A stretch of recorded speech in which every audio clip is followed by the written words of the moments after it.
All right, so why don't you tell us your name and where you are from?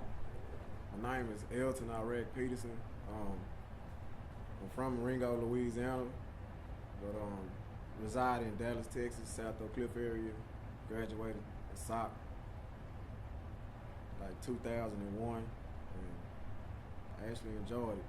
But it was like I never seen this coming at all, because it was more like you read about the war and stuff to actually being in it. It's a whole different ball game. Like all of a sudden.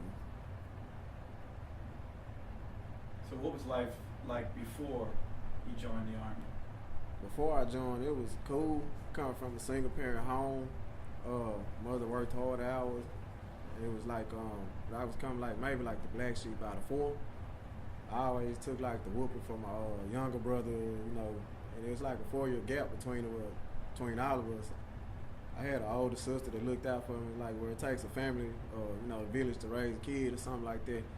It was all, it was real straight, like up until the point to where, like you could tell wear and tearing on my mother just as a single parent.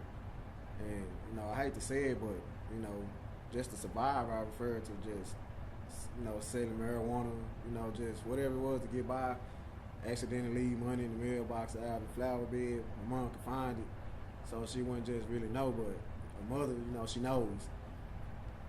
Just like didn't want to do that. We was just sitting in, we call it the trap. Sitting in the trap one night, like, man, you sitting here waiting on the police to basically come and get you.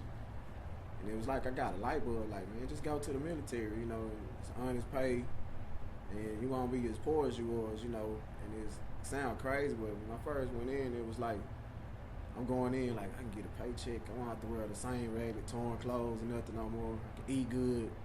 And I know everybody do it, you literally like, I see that car, man, that's gonna be me one day, and it was more of on that tip before it was like I actually took it serious, and it actually took for like someone to try to take my life before I guess they switched into battle mode and really never looked back.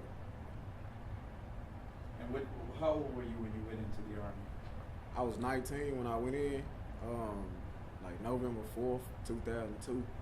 And it was funny because my contract, I was supposed to go to reserves, but the military messed up everything.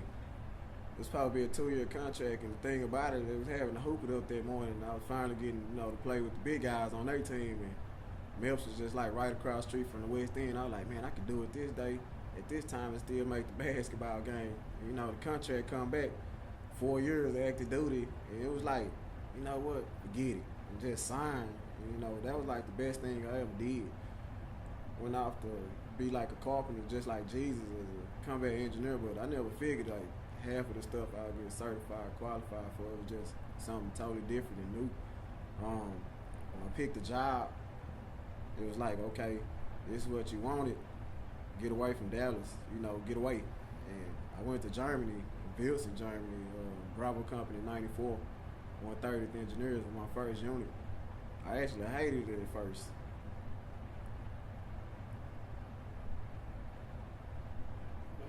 I hated it at first, but it started getting to the point where it was like, man, it's more of a racism thing, but certain people will see certain things in individuals like me. I was more of a fighter, just coming from Oak Cliff, I had to fight east side of the road, instead of gang banging all the time, more of a red and blue thing, I really never did it.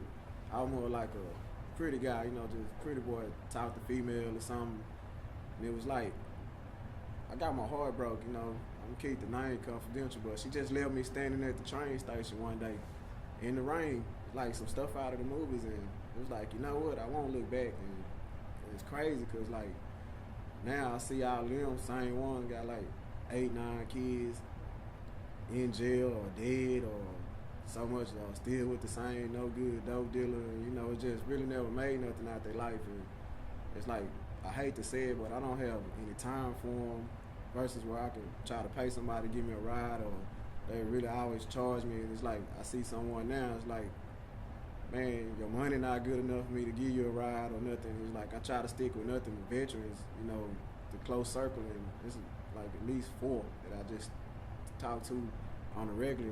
But other than that, it's just, I wouldn't deal with them. I mean, especially going and coming back. You know, even though here doing this for you, I only really came because of Mr. Joe. You know, I don't just deal with nobody, period. I prefer to just stay to myself. Now, when you were in Germany, when you left from Germany, where did you go? I left from Germany, went to Fort Hood, you know, switched unit to the 62nd. It was all right there, but I was coming in off a deployment, and they was already gone. Some was still getting ready to leave, and they gave me an option, like, you want to deploy or stay? And I was like, you serious? You know, versus just go. So then I was like, this unit here is just ate up. That's what we call it. So I was like, I really got an option? And they were like, yeah, we know you just came back, got married and stuff. I was like, cool, I ain't going. You know, and I was dead serious, but it got to the point to where Fort Hood started turning out more to be like where I come from, the Oak Cliff area. You know, I was like, man, if I stay around here, I'm be in trouble. You know, because I was a single soldier prior to coming to Fort Hood, and it was like, wow, dude, you got responsibilities now. You married, you know, you need to do what's right. And the whole time it was cool. I was enjoying it, and it was like I started showing like signs of PTSD, like angry all the time. But I was like, I can't do this with my wife, just cause you know she not used to this. But you gotta understand where she come from. This is whole new for her. So you know, the first thing I did was quit drinking. You know, I used to drink a gallon and a half of gin every day. Just that's what you do. If you don't drink when you go in the military or smoke, you're gonna come out doing it. You know, just I guess it's like routine. I quit smoking as much and stopped drinking, period. Cold turkey. You know, things kind of better. And it got to the point that where I was bottling my own problems. Couldn't talk to her about it because she couldn't understand it. Then the chain of command there was just all over the place. They was in Iraq, you know, and I ended up being like platoon sergeant. You know, just like, wow, man, where everybody at? You know, real D sucks. So it was like, I want to get deployed, you know, give me something to do to get me back to where I'm used to being at every day versus just waking up, going to cut grass in the motor pool. Because, I mean, I really never did it because I figured I got a better job to do than just cut grass or come over here or just that. You know, I took it real serious for PT and being a soldier. I took it serious. I think I took it to more than just being serious, the extreme. And I really couldn't handle it. I started throwing things, like, not at my wife or nothing like that. Just, all right, leave me alone, man. All right, you got it. You know, get with college, but it's like, you right or wrong. You know, I would use that a lot. She was like, you just blowing me off.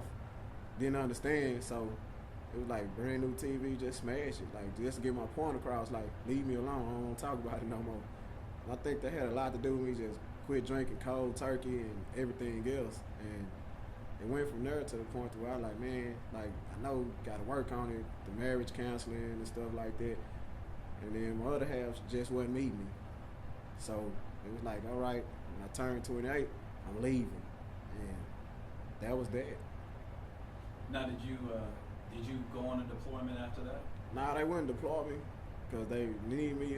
I actually did a couple of projects for them, the museum in Fort Hood, the daycare that was shot up. And, you know, and that tripped me out. But, you know, I really never had friends or nothing because on Fridays I'll be in Dallas around Prince Hall, Oasis, hanging with my friends, stuff like that. And my wife visiting her family, and I would visit my family. But it got to the point where I was getting tired of that. Just like, I want something new. And, you know, this is not what I want. Because I guess Fort Hood was just too close to being here. So it was just a real tough time for me.